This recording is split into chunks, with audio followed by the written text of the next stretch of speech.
Bismillahirrahmanirrahim. Assalamualaikum warahmatullahi wabarakatuh. Alhamdulillahirabbil alamin. Walladzi arsala rasulahu bil huda wa dinil haqq lidhirahu 'ala dini kulli.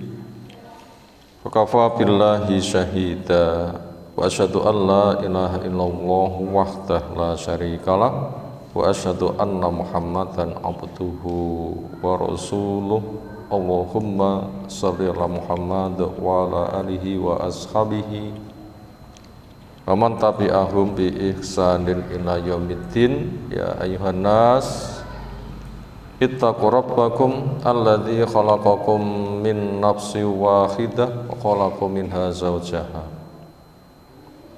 wa bassa minhuma rijalan katsiran wa nisaa'a wattaqullaha alladzi tasaaluna bihi wal arham innallaha kana 'alaikum raqiba wa ba'd. Fa inna asdaqal hadisi kitabullah wa khairal hadyi hadyu Muhammadin sallallahu alaihi wasallam. Syarrul umuri muhdatsatuha fa inna kulla muhdatsatin bid'ah wa kulla bid'atin dhalalah wa kulla dhalalatin finnar. Ayyuhal ikhwah akramana subhanahu wa ta'ala.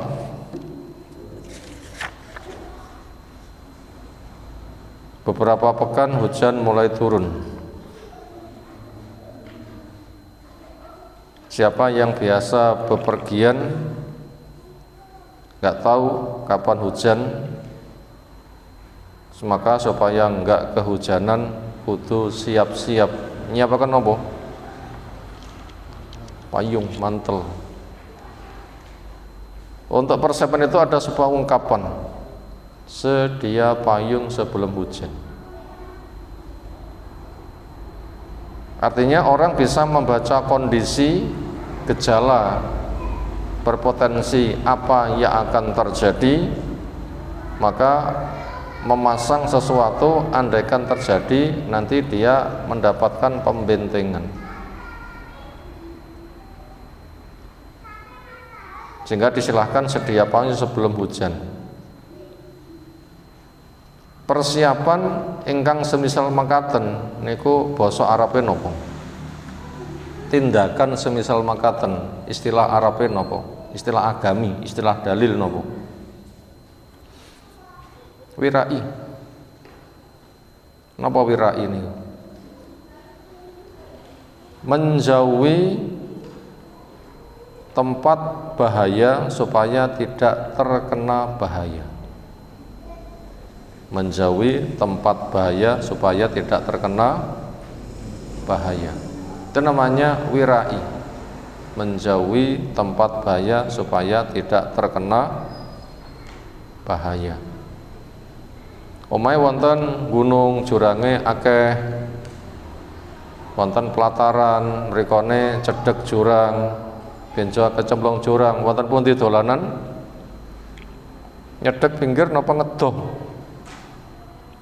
Nah, jenenge ngedoh niku jenenge sikap wirai, menjauhi bahaya supaya tidak terkena bahaya. Dasar hukumnya wirai itu apa? Pesan Nabi SAW, al halalu bayyinun wal haramu bayyinun wa ma bainahuma umurun mustabihat la ya'lamuhun katsirun minan nas. Halal gamblang, halale wedhus jelas nggih. Haram gamblang, harame babi gamblang. Perkara sing di antara keduanya mirip-mirip halal apa haram? Napa sikap selamat menghadapi barang sing mirip-mirip iki halal apa haram to? Harame babi wis tinggal nih, halale wedhus karuan beleh. Iki halal apa haram oleh apa ora? Nah, supaya tidak terkena bahaya karena masih belum gamblang, maka sikap yang ada wirai, yaitu jauhi bahaya supaya tidak kecebur bahaya. Sehingga di situ digambarkan karoin yar'a haulal khima yusiku ayyartafih, digambarkan tiang sing angon wedhus nek pinggir pager sing kene rapatek sukete, pagere rapatek dhuwur, sing kono sukete lemu-lemu. Kira-kira niku ngeremne sing ngangon apa mboten saged ngeremne. Pasti ketir-ketir. Makanya lek ngangon aja nek pinggir pager, lek wedhus mak geruduk rono terus piye. Nah, mencari tempat yang jauh ngedoh kono sehingga pagere nggak tampak, sehingga wedhus ke situ nggak mungkin. Itu namanya sikap wirai. Dan di dalam kehidupan kita cukup banyak yang kita harus memiliki sikap seperti itu dan bahasa yang semisal. Ini termasuk bimbingan penting ketika kita beragama, apalagi ilmu belum tentu merata ke masyarakat. Sementara barang sing mirip-mirip niku jumlahe sak pirang-pirang. Nah, milo langkah keselamatan tiang gada sikap wirai itu merupakan cara untuk menyelamatkan diri. Makanya sekira ada tempat yang kemungkinannya di situ ada bahaya, ya rasa cedek. Itu mukadimah yang butuh kita sampaikan. Materi kajian kita malam hari ini selembar kertas telah terbagi. Temanya memenuhi akad. Akad niku sudah jadi bahasa kita. Ada akad nikah, ada akad jual beli, kadang juga dibaca ikot. Tulisannya ikot dibaca ikat, memiliki makna tali. Sehingga siapa yang menjaga tali ya utuh, siapa yang enggak menjaga tali putus. Sementara akad atau akdun atau al-akdu itu jamaknya adalah ukut. Ukut termasuk dari peraturan agama yang kita supaya menjaganya. Dasar hukum kita mengkaji tema ini ada di Al-Maidah yang ke-1. Adapun alasan kenapa kita mengkaji tema supaya memenuhi akad, bila kita duwe petung berarti kita terikat, maka itu jogonen, jangan sampai dirusak. Butuhnya kita mempelajari tema ini karena di dalam kehidupan sehari-hari kita kathah gadah petung, kita kathah gadah petung. Nah, karena kita banyak memiliki petung, makanya kita butuh mengetahui. Sementara petung yang ada itu harus dijaga. Adapun tujuan tema ini kita angkat, kita akan mengenal beberapa macam akad. Wong urip mendino kathah petungan. Kita mengenali. Ketika kita sudah mengenal, nah kita nanti bisa menjaganya. Karena siapa yang bisa menjaganya nanti akan selamat, siapa yang mengkhianatinya akan rusak. Tujuan bersama alasan telah kita sampaikan. Sekarang kita masuk kepada pembahasan seperti apa akad itu. Al-Maidah pertama kita baca. A'udzu billahi minasy syaithanir rajim.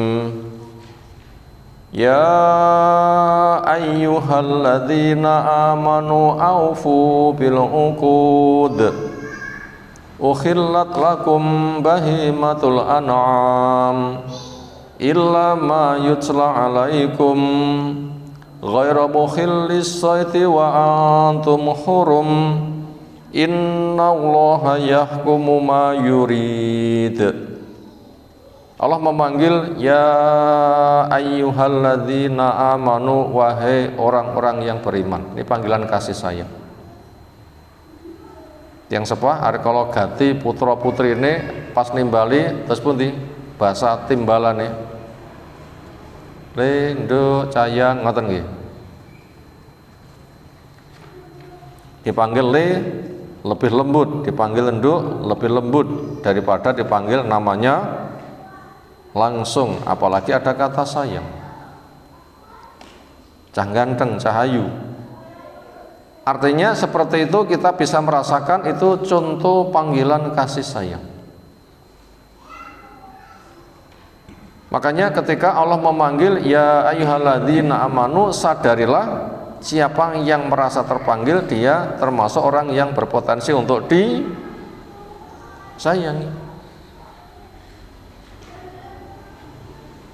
Dan kita butuh mengejar sayangnya Allah. Kenapa? Ada rembetan berikutnya. Kita juga untuk menjauhi murkanya Allah. Kenapa? Ada resiko berikutnya. Allah mensifatkan diri dengan sayang, Allah juga mensifatkan diri dengan murka. Manusia nggih gadah sifat sayang, manusia nggih gadah sifat nesu. Secara penyebutan istilah sama, Allah punya sayang, makhluk punya sayang, Allah punya murka, makhluk juga punya marah. Kenapa? Ya memang Allah mensifati manusia begitu, Allah memang mensifati dirinya begitu. Tetapi sayangnya Allah nggak sama dengan sayangnya makhluk, murkanya Allah nggak sama dengan marahnya makhluk. Lek makhluk sayang, napa sebabnya? Karena keterbatasan, duwe butuh rasa nyukupi, enek sing bantu demen, ngoten nggih. Rantai penggayaan, repot, dituntut keluarga, anak bojo, utang, golek panggihan ra entuk-entuk, wonten tiyang sing nawani penggayaan, kayak penak, gajine akeh, demen mboten? Itu contoh sayangnya manusia karena keterbatasan. Manusia juga punya sikap murka, nesu. Napa? Duwe kesenangan enek sing ganggu jarak mawon. Penak-penak turu diganggu malih kelisian ra iso turu. Nesu mboten? Kalau manusia punya kemurkaan, kemarahan, ghadab, ini karena keterbatasan. Oleh Allah, kagungan sifat sayang itu bukan karena keterbatasan, tapi karena Allah memang memiliki hak berbuat yang dikehendaki. Menyayangi itu haknya, memarahi itu haknya. Dan Allah ketika marah atau sayang itu bukan karena keterbatasan, karena Allah adalah as-samad, tempat bergantung. Allah al-ghani, zat yang maha cukup tanpa minta pihak yang memberikan kecukupan. Karena Allah itu adalah al-a'la, zat yang maha tinggi, yang istawa alal ars. Istawa itu bukan duduk, kursi bukan tempat duduk, tetapi kursi Allah menginginkan kepada makhluk menunjukkan maha kuasanya, bukan ketergantungan Allah butuh tempat duduk. Sementara makna istawa itu ala wartafa, tinggi dan naik, yang bainun an khalqi, boten nemplek datang makhluk sehingga are kala ngeres hancur Allah tidak bakal jatuh. Boten padha kalau kita sami siap lungguh kursi dipun singkreh nih, napa nggak terjadi? Keringkangan, bagaimana? Hancurnya aras Allah tidak jatuh. Kenapa? Memang Allah nggak butuh kepada aras, karena man istawa itu adalah tinggi dan naik.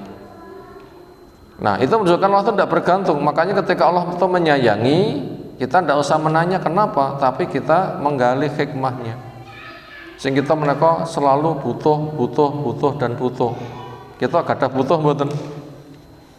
Mesti pengurip gak ada butuh, mboten wonten. Hari kalau kita gak ada butuh saged nyukupi piyambak? Gak bisa. Butuh nyawa wayahe mati, sinten sing saged gandoli? Dokternya gak ada stok nyawa mboten? Bahkan dokter pun juga mati. Ini jelas manusia itu punya butuh dan itu tidak bisa nyukupi. Yang bisa nyukupi itu adalah Allah. Wa kafa billahi wakila. Allah itu sebagai kafin, Zat yang maha mencukupi. Itu kerja Allah, mampu untuk menyukupi.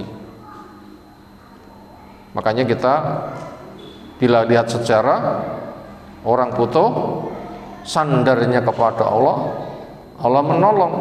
Wa may yatawakkal 'ala Allah fa huwa hasbuh. Allah pencukup. Doa Nabi Ibrahim ketika dicemplung lewatan geni, napa ingkang diungkapkan? Hasbi Allah wa ni'mal wakil. Allah pencukupku, sebaik-baik tempat bersandar yang akan mencukupi segala butuhku. Makanya karena kita itu butuh, nggak iso nyukupi, lek sambat mungkin lomba. Tiang disambati mesin duit, nopo tiang sambat malah lomba. Contoh contoh bar panen tebu 10 hektar. Niku disambati tiang niku rumoso turah napa nggih lomba sambat. Anggah lomba sambat mawon. Punya selembah emas, ingin lembah yang nomor 2. Kalau belum ziarah kubur, maknanya mati, itu tidak akan bisa dicukupi. Maknanya seperti itu. Makanya ketika mengadu kepada makhluk itu punya keterbatasan, makanya mengadunya kepada Allah. Makanya ketika Allah itu memiliki sifat sayang, kita butuh, maka kembalilah kepada Allah.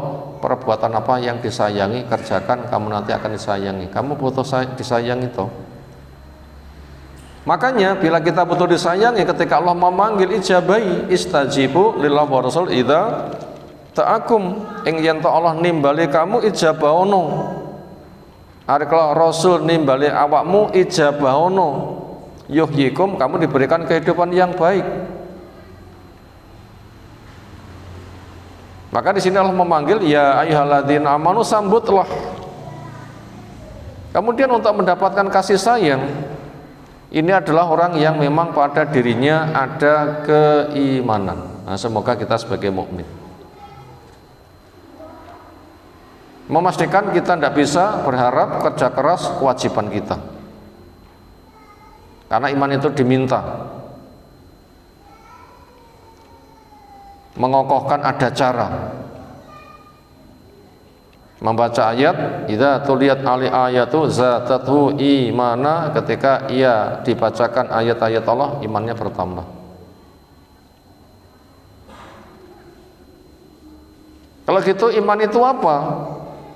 Yang kita harus berusaha. Ketika diberi, jaga.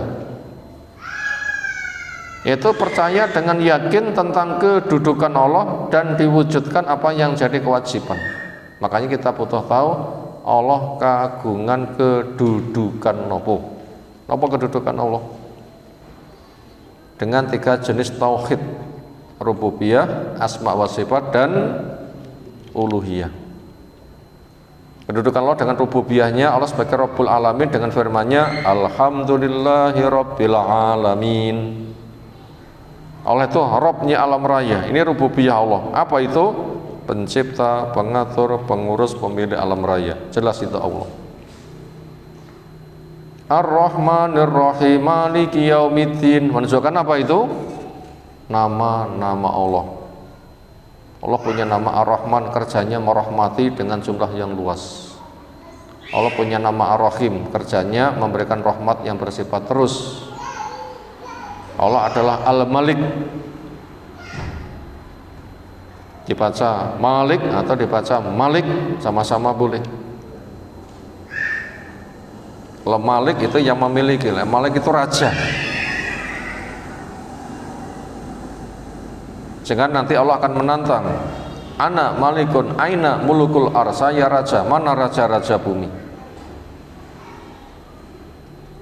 Allah sebagai raja memang namanya, kerjanya merajai. Makhluk menjadi raja hanya jabatan, dan itu bisa dicabut.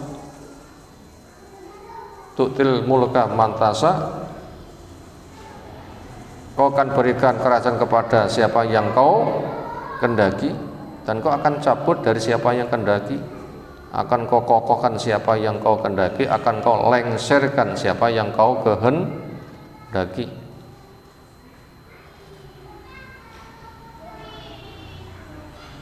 Itu adalah Al-Malik. Itu menunjukkan nama kerja. Di antara kerja Allah terciptanya alam raya. Nah, kita adalah setitik kecil dari yang diciptanya. Makanya kita sangat butuh kepada Allah. Nah, karena Allah itu adalah Al-Khaliq, Al-Amir, walillahil khalqu wal amru. Allah yang mencipta, Allah yang mengatur. Nah, kita makhluk harus siap makmur. Kita makhluk dicipta siap makmur, siap diperintah. Nah, siapa yang tunduk nanti akan dicukupi semuanya. Maka menghambanya kita hanya kepada Allah. Itulah kita mengakui kedudukan Allah. Mengakui kedudukan Allah, pencipta, pengatur, pengurus, pemimpin alam raya. Nama-nama menunjukkan kerja alam raya, hasil karya ciptaannya, dan kita kecil, kita butuh, maka menghambanya kita hanya kepada Allah. Itu namanya iman, mengakui kedudukan Allah. Semoga itu kokoh pada diri kita, maka kita wajib menjaga. Kewajibannya apa? 5 kewajibannya. 1, meyakini di hati tanpa ragu. Yang nomor 2, ikrar lisan, berangkat dengan 2 kalimat syahadat dan konsekuen lisan berikutnya. Syahadat la ilallah, ikrar Allah satu-satunya yang kita ibadahi. Syahadat Muhammadur Rasulullah satu-satunya cara beribadah. Allah menurunkan Quran, mengutus Rasul dengan hadis-hadisnya pun itu juga wahyu. Setelah itu diwujudkan dengan amal. Ada perintah, ada larangan, ada halal, ada haram. Nah, kita wajib belajar ilmu syar'i sehingga kita nanti akan tahu jalan surga kerjakan penuh harap, jalan neraka tinggalkan dengan penuh waspada.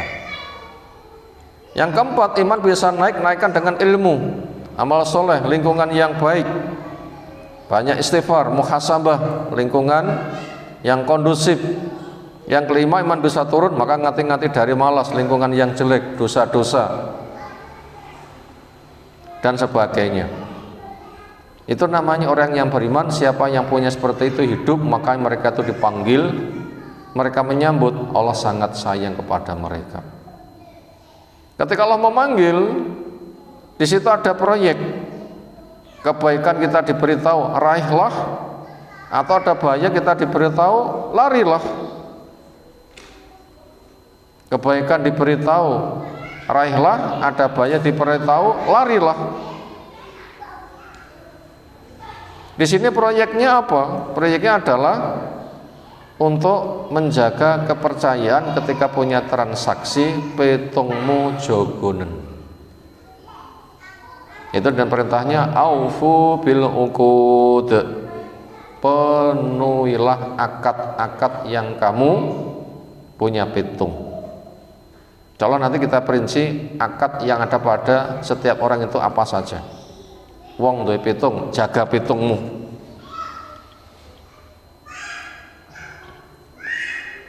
Ukhilat lakum, dihalakan buat kamu bahimatul an'am, binatang ternak. Itulah sapi, sebelumnya onta, berikutnya kambing. Berikutnya memang itu tidak dilarang, hukumnya mubah selagi tidak membahayakan dan tidak menjijikkan. Walaupun semula halal, tapi menjijikkan nggak boleh. Napa contohnya?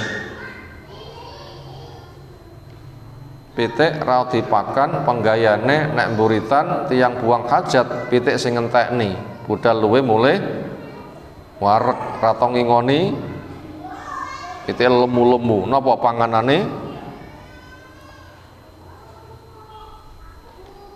Limbah tiang BAB. Hukum awal pitik niku halal, ning lek panganane ngono malih haram. Kenapa? Menjijikkan. Untuk kembali kepada halal dikarantina seminggu, kurungi, diberikan pakan yang jelas halal. Nah, itu nanti akhirnya kembali kepada halal karena sudah terjadi perubahan. Itu termasuk ilama yutlal, kecuali yang dibacakan. Yang semua halal karena dibacakan hukumnya, keharamannya, maka itu tinggalkan.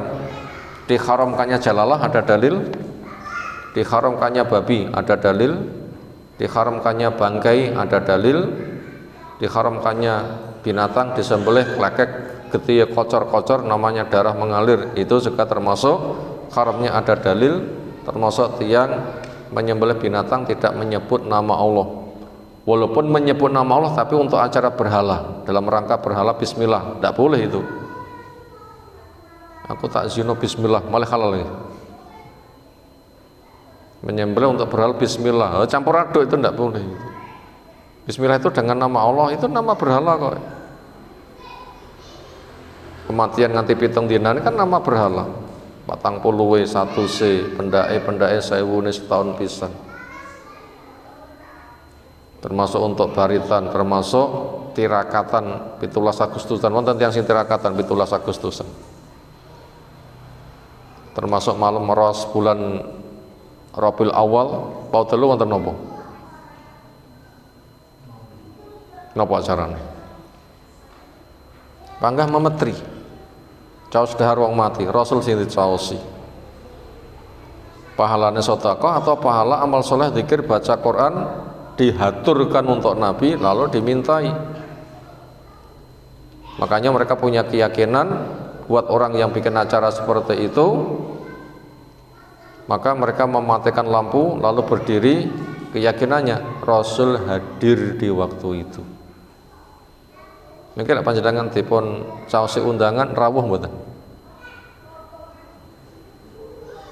Tak tekani kalau wayah teko aku sing nek ngarep dewi, oleh Rasul rawuh dhisik aku sing nyalami dhisik ngoten. Monggo Pak pinara, nggih kedap.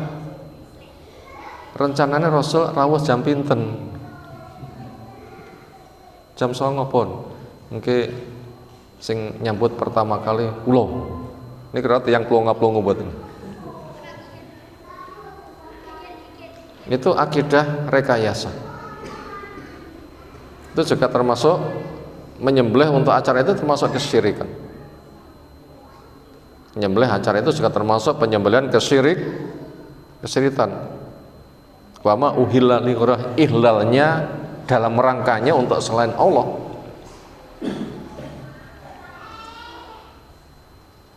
Makanya apa yang diharamkan jauhi, selebihnya mubah, butuh ambil. Kemudian termasuk kelasnya bangkai. Apa itu bangkai? Binatang mati gak lewat penyembelihan. Sebab mati napa mawon? Pertama, umur entek. Nomor kali mungkin jeblok. Nomor kali, nomor 3 mungkin ketutuk. Nomor sekawan mungkin serudukan. Nomor gangsal mungkin diterkam binatang buas, cetok, wis mati gak sempat disembelih. Itu kelasnya bangkai semuanya. Termasuk bangkai piteye ketabrak, pupune kiwir-kiwir, piteye dingurip, pupune dimasak terus pundi? Niku nggih bangkai. Sing kiwir-kiwir dipotong niku lho bangkai. Ya penjo dadi bangkai, karuan dibeleh niku malah oleh kabeh, lek ngoten bismillah beleh, aturane mati. Tapi lek pupune tok pitih ditambani, nah, pupune dimasak niku termasuk bangkai. Ada barang-barang yang semua halal kemudian menjadi haram. Jadi ada haram dijelaskan oleh dalil, ada haram ada sebuah sebab. Jalalah binatang halal sebabnya makan makanan yang haram jadi haram, itu ada sebabnya. Ada sebab yang lain, yaitu dilarangnya orang yang berihram untuk berburu buruan darat. Andaikan tidak ihram, berburu buruan itu boleh, tapi gara-gara ihram berburu jadi tidak boleh. Ketika dia berburu, hasil buruannya haram. Itu dengan ayat ghaira mukhili shaiti wa antum hurum, kecuali orang yang menghalalkan diri mengadakan pemburuan sementara kamu dalam keadaan berihram. Itu mungkin berburu sendiri haram, dosa kerjanya, binatang juga nggak boleh untuk dimakan. Untuk dia,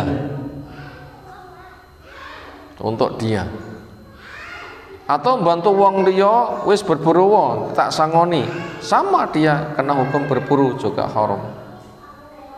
Atau dia nggak punya saham tetapi tekoni, saya carikan binatang buruan untuk kamu ya, menjawab iya, sama tidak boleh. Kecuali yang berburu buruan laut, nah mancing itu boleh. Nyapa pada berburu nek kene oleh, nek kono kok ora oleh. Kita melihat macam-macam.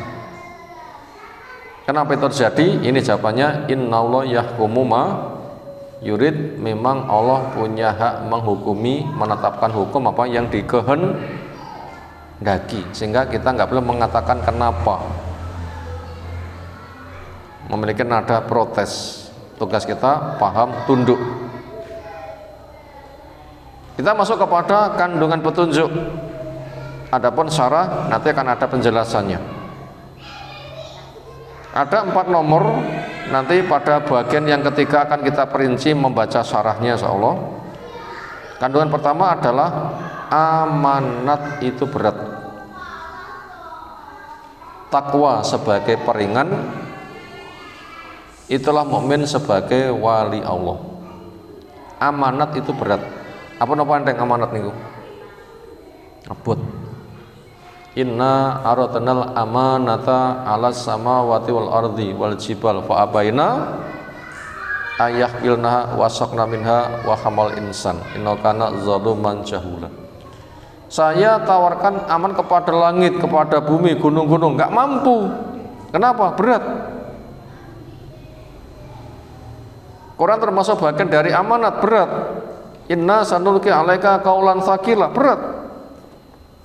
Anakan kepada gunung hancur. Lau anzalna hadzal qur'ana 'ala jabalin la ra'aitahu khashi'am mutasaddiam min khasyatil, hancur berantakan. Itu kondisi awal amanat itu berat.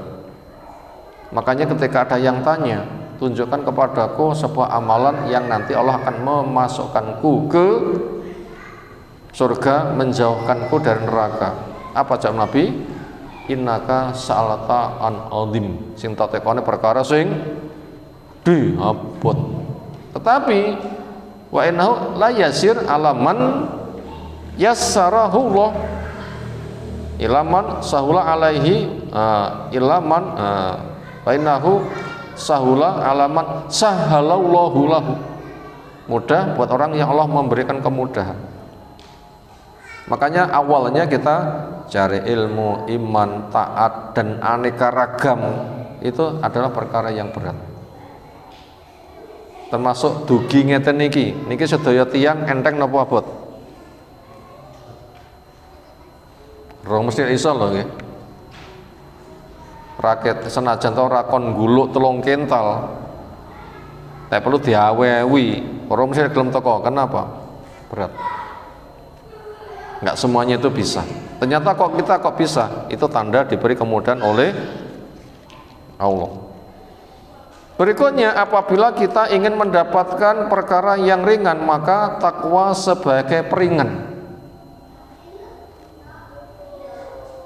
Karena Allah menyebutkan di dalam surah At-Talaq, wa may yatawakkal wa may yattaqilla yaj'al min amrihi yusra. Sapa sing takwa kepada Allah, urusannya dibikin mudah. Makanya mudah itu memang Allah yang memberikan kemudahan. Walaqad yassarnal qur'ana lidzikri fahal mim muddakir. Kami mudahkan Quran untuk peringatan. Ayo sapa yang mau ngambil peringatan. Makanya kita minta kepada Allah. Termasuk untuk hisab nanti, kita juga minta, Allahumma hasibni hisaban yasira. Ya Allah, hisablah saya dengan hisab yang mudah. Itulah mukmin sebagai wali Allah yang nanti akan dimudahkan oleh Allah. Nah, makanya kita harus menyiapkan diri dadiyo waline Allah. Terus pun carane dadi waline Allah. Terbatas wali songo topo tasih gadah kesempatan luas. Wali Allah terbatas songo nopo tasih terbuka luas? Masih terbuka luas. Allah tidak menyebutkan siapa-siapa, tapi Allah menjelaskan kriteria. Songo tok Allah nggak menyebutkan begitu. 15 tok Allah nggak menyebutkan begitu. 75 tok Allah nggak menyebutkan begitu. Tapi Allah menyebutkan kriteria dan itu luas. Apa itu? Ala inna awliya Allahi la khaufun alaihim walahum yahzanun alladzina amanu wa kanu yattaqun. Sungguhnya wali Allah tidak susah, tidak ada ancaman menakutkan, tidak susah. Siapa? Iman dan takwa. Dan untuk menjadi wali Allah, Allah telah menjelaskan caranya. Sebagaimana hadits qudsi menyebutkan, man adali waliyan faqad adantu bil harbi. Sapa sing wani memusuhi waliku, saya nyatakan perang. Siapa wali di situ? Wa ma taqarraba ilayya abdi bi syai'in ahabba ilayya mimma aftaratu alaihi. Ketika hambaku mendekatkan diri kepadaku dengan sebuah amalan yang kusuka apabila dia mendekat dengan melaksanakan apa yang jadi kewajiban. Maka kenali kewajiban, kita kerjakan, nanti dekat dengan Allah. Wala yazalu abdi yataqaw aliyya bin nawafil khata wa khibahu.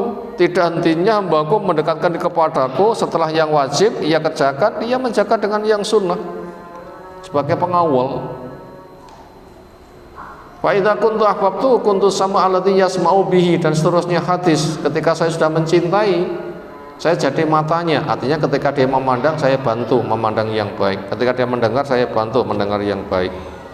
Ketika dia berkarya dengan tangan, saya bantu karya tangan yang baik. Ketika dia melangkah dengan kaki, saya bantu sehingga langkahnya kebaikan. Bila minta diberi, minta perlindungan dilindungi. Nah, itulah wali Allah. Makanya amanat yang berat, takwa sebagai peringan, itulah mukmin sebagai wali Allah. Nomor 2, di antara amanat itu adalah al-uqud. Ini mungkin bisa ditambahi, di antara amanat itu adalah al-uqud. Apa itu al-uqud? Jamak dari aqdun. Yang pada ayat kita diperintahkan, ya ayyuhalladzina amanu aufu bil uqud. Beresilah, penuhilah akad-akadmu. Itu termasuk amanat. Apa artinya? Ikatan janji yang harus dipenuhi. Kita bebas janji napa terikat janji? Terus pun dijawaban pun. Kita bebas gak ada ikatan janji atau kita terikat janji? Terus pun nggak ada makhluk yang berdiri sendiri tanpa ada ikatan. Kenapa? Makhluk memang dicipta terikat mboten. Lah nggak terikat ya gawe ya dewi, gawe langit dewi, gawe bumi dewi, cipta dirimu sendiri. Nggak ada kan yang bebas, semuanya terikat. Makanya itu penuhi. Maka kita butuh mengenal apa saja ikatan yang mengikat kepada kita. Di antara contohnya antara hamba dengan Allah. Apa ikatan kita di depan Allah? Kita dicipta untuk beribadah. Dalilnya wa ma khalaqtul jinna wal insa illa liya'budun. Saya tidak cipta jin dan manusia kecuali untuk menghamba. Itu ikatannya. Tauhidkan Allah, jauhi syirik.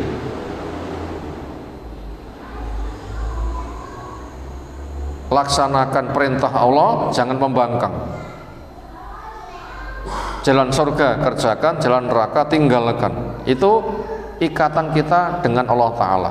Yang kedua, yang B, ikatan hamba dengan Rasul. Nopo? kita sudah ikrar wa asyhadu anna Muhammadar Rasulullah. Apa kewajiban kita? Mengilmui ilmunya Rasul, mengimani berita yang disampaikan Rasul. Itu kewajiban melaksanakan ikatan, melaksanakan perintah Rasul,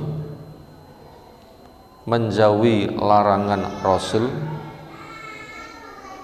beramal beribadah dengan tuntunan Rasul, melanjutkan dakwah yang dikerjakan oleh Rasul, karena ada perintah balighu anni walau ayatan, sampai wajib dakwah. Lalu memperbanyak sholawat kepada Rasul. Ini perintah Allah. Innallaha wa malaikatahu yusholluna 'alan nabi ya ayyuhalladzina amanu shollu alaihi wasallimu taslima. Ini ikatan kita di depan Rasul. Ada berapa tadi? Pitu nggih. Jenenge pun apal napa dereng? Napa pitu wau? Kita terikat di depan Rasul. Satu, mengilmui ilmunya Rasul. Ngaji niku terus. Quran rantai-entek, hadisnya mboten entek-entek. Dua, mengimani berita yang disampaikan Rasul. Pokok sahih dari Rasul wajib diimani. Yang ketiga, melaksanakan perintah Rasul. Yang keempat, menjauhi larangan Rasul. Yang kelima, beramal dengan contoh Rasul. Yang keenam, melanjutkan dakwahnya Rasul. 7, memperbanyak sholawat kepada Rasul. Ini ikatan kita dengan Rasul. Ada perintah, aufu bil uqud, penuhi ikatan sumpahmu. Jadi kamu akan dituntut nanti. Kemudian yang muamalah. Bila kita punya muamalah, napa muamalah niku? Petong kebutuhan dunia. Napa contohnya muamalah petong kebutuhan dunia? Sitok dadi majikan, sitok dadi buruh. Itu jenenge muamalah, petong kepentingan dunia. Sitok majikan, sitok buruh. Dan seterusnya, sitok punya armada, yang satu menjadi penumpang. Berarti kan ada kan ikatannya. Majikan menyediakan pekerjaan, buruh mengerjakan pekerjaan, selesai gajian. Dadi bos sing apik, bayaran buruhmu sebelum kering-keringatnya. Dadi buruh, pekerjaan dari majikan kerjakan dengan tuntas. Ojo lek wayah diawasi srewegep, ora diawasi jogrokan. Wonten. Wonten, itu namanya tidak memenuhi ikatan. Yang kayak begitu jumlahnya banyak. Berikutnya yang D termasuk akad pernikahan. Ikatan suami istri, suami punya kewajiban, istri juga punya kewajiban. Kewajiban suami kerjakan dengan tuntas, kewajiban istri kerjakan dengan tuntas. Nanti hak mudah untuk didapatkan. Termasuk juga ada ikatan halal dan haram. Halal halalkan, haram haramkan. Itu contoh-contoh ukut. Ikatan yang kita terikat dengannya. Petung yang kita harus memenuhi di depan Allah gimana, di depan Rasul gimana, muamalah contohnya sudah ada, pengembangannya banyak, pernikahan dan urusan halal dan haram. Nomor 3, untuk siap menerima halal haram, caranya dengan tunduk kepada Allah. Untuk siap menerima halal dan haram, caranya dengan tunduk kepada Allah. Napa masalah? Kita kok kudu tunduk datang Allah, napa masalah? Karena hak Allah mencipta dan memerintah. Allah lahul khalqu wal amru. Hak Allah mencipta dan memerintah. Kita dicipta siap untuk diperintah. Makanya bila sudah jelas perintah larangan, sikap kita sami'na wa ata'na. Jangan menanya mengapa. Apa contohnya? Bu Aisyah ditanya, Bu, untuk perempuan ada halangan, semisal haid nifas itu nyapo posone kok diganti salate kok ora. puasa tidak melayani pertanyaan. Tetapi puasa menjawab, kami head di masa Nabi SAW, kami diperintahkan mengqadha puasa, kami tidak diperintah mengqadha sholat. Siapa yang ngono? Nggak melayani pertanyaan. Kenapa? Kenapa? Kok begitu? Karena Allah punya kewenangan, tidak perlu untuk ditanya. Ya Allah, kenapa kok cipta babi kok haramkan? Asal mboten ngengkel ngoten niku. Ya Allah, kenapa kok cipta saya laki-laki? Kurang penggawean mboten? Ya Allah, kenapa kok cipta perempuan? Data head segala.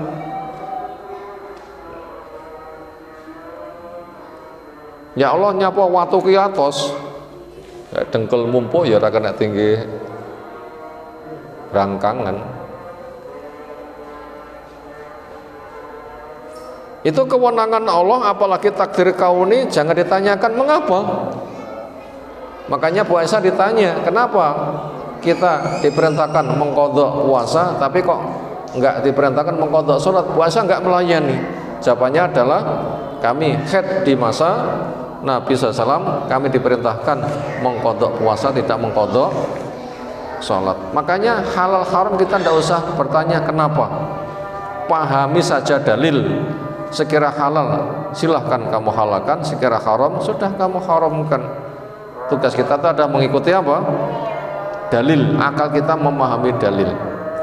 Kenapa? Karena Al-Maidah yang terakhir, innallaha, Al-Maidah ayat pertama lafaz terakhir, Al-Maidah ayat pertama lafaz terakhir, innallaha yahkumu ma yurid. Allah memiliki hendak menetapkan hukum yang ia kehendaki. Nah, untuk ini kita membaca syarahnya. Seluk-beluk barang yang haram berkaitan orang yang sedang melakukan ihram.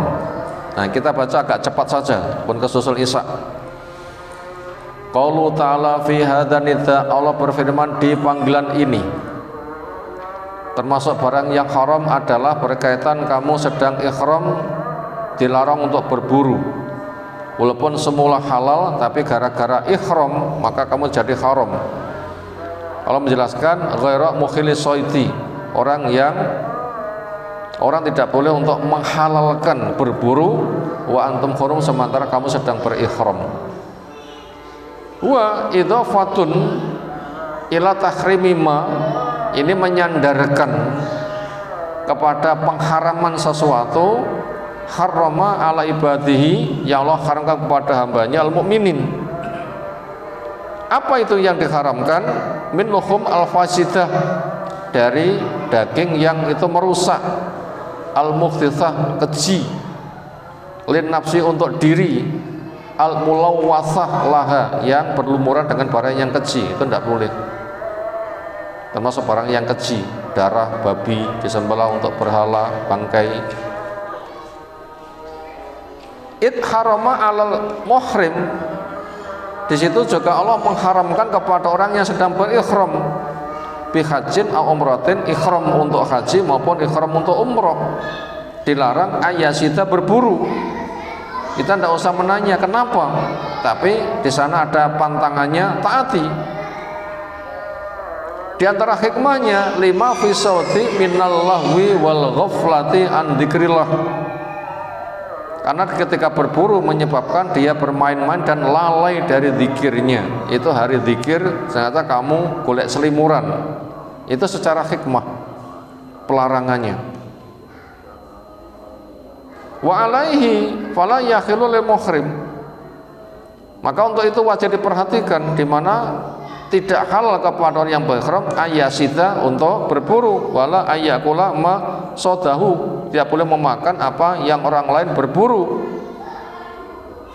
Wa muhrimun au sodahu lahu ghairuhu bi amrihi, di mana dia itu ihram atau berburu kepadanya orang lain atas seizin dia, au bi amri, atau dengan perintahnya, lahu kepadanya, au yaradu anhu, atau mereka tanya, orang itu meridhoi, tidak boleh. Fama sotal muhrim wama sidalahu bahwa muharram, Maka kalau orang yang berihram berburu apa atau orang lain berburu untuk dia, itu haram kasa ilmu haramat, seperti barang-barang yang diharamkan. Berarti harame wong mangan binatang buruan buat orang yang sedang ihram itu sama haramnya seperti makan babi. Al-aklu mimma anzalallahu ta'ala fi kitabihi, memakan sesuatu yang Allah turunkan pada kitabnya. Kalau mengatakan haram, haram au ala lisan rasul, atau haram yang lewat lisan rasulnya. Apa contohnya? Haram lewat lisan rasulnya. Itnahan Nabi, di mana melarang Nabi sallam an akli kulli dzinabin minasiba wa dzi mahlabin minat tuyur, memakan binatang yang memiliki kuku pencakar dari binatang buas dan memiliki taring dulu ya, dinabin itu taring dari binatang buas, atau dzawi mikhlabin minatuyur, memiliki paruh cucuk dari jenis burung-burungan. Cengkeraman kaki kuat, cucui burung napa ngoten niku? Elang atau burung pemakan bangkai, sama kan modelnya. Itu contoh yang diharamkan oleh Nabi.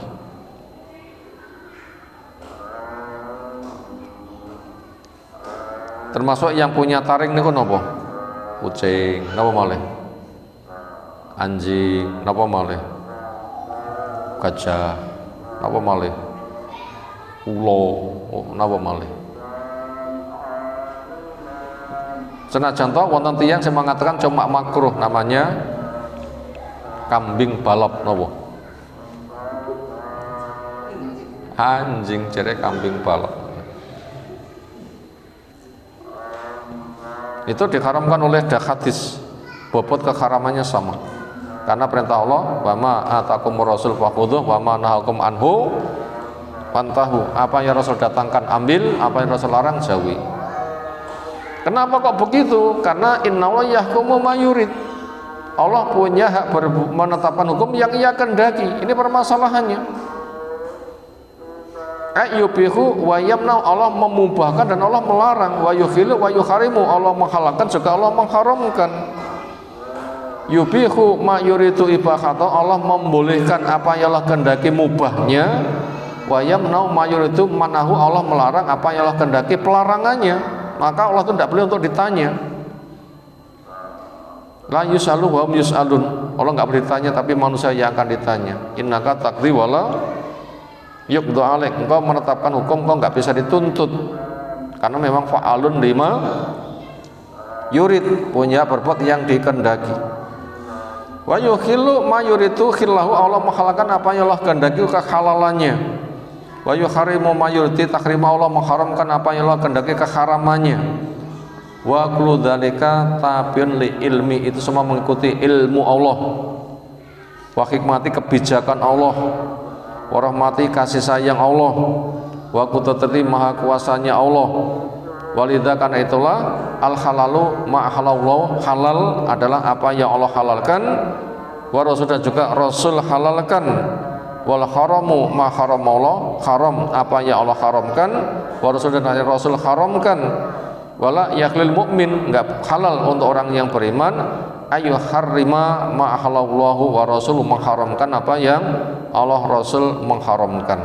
Au ayu khilla ma harama rasul, atau menghalalkan apa yang Rasul mengharamkannya. Berarti kudu manut, Allah halalkan manut, Rasul haramkan manut, Allah haramkan manut, Rasul haramkan manut, nggak boleh kayak aturan sendiri. Itu pembacaan syarahnya. Makanya bila sudah masuk pada ranah hukum, paham samina wa ata'na. Terakhir yang keempat, hikmah adanya halal dan haram. Minimal dua. Pertama, bukti kewenangan Allah. Nyapa halal haram kok terjadi? Ya memang itu kewenangan Allah. Allah mencipta, Allah yang mengatur, ya beni.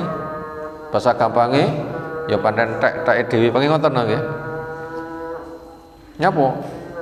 kok diewer-ewer ya pancen bojone dhewe, oleh mboten diewer-ewer. Mosok bojone dhewe ora diewer-ewer. Nyapa diewer-ewer ya pancen bojone. Nyapa sandal tok ya pancen sandalku kok. Enggak ada orang yang punya hak usil. Jadi kita juga jangan usil di depan Allah. Kenapa? Itu memang miliknya. Yaf'alu ma yasha. Allah melakukan apa yang Ia kehendaki. Ini hikmah pertama sebagai bukti kewenangan Allah. Jelas kita nggak punya kewenangan. Lek pengen punya kewenangan ya gaya langit dewi, gaya bumi dewi. Lek ra iso manuto. Kenapa? Kamu itu ngengir. Kedua, hikmahnya sebagai bahan ujian. Makanya ketika ada ayat ayyukum ahsanu amala, siapa di antara kamu yang paling bagus amalnya, punya mana yang paling taat setelah tahu. Maka tugas kita adalah bila sudah masuk ranah hukum adalah sami'na wa ata'na. Demikian ada 4 kandungan yang telah kita perinci dari materi yang tersampaikan malam hari ini. Semoga apa yang telah kita kaji Allah berikan ilmu bermanfaat untuk kita semuanya. Ada pertanyaan silakan. Sekira cukup istirahat. Subhanakallahumma bihamdika asyhadu an la ilaha illa anta astaghfiruka wa atubu ilaik. Assalamualaikum warahmatullahi wabarakatuh.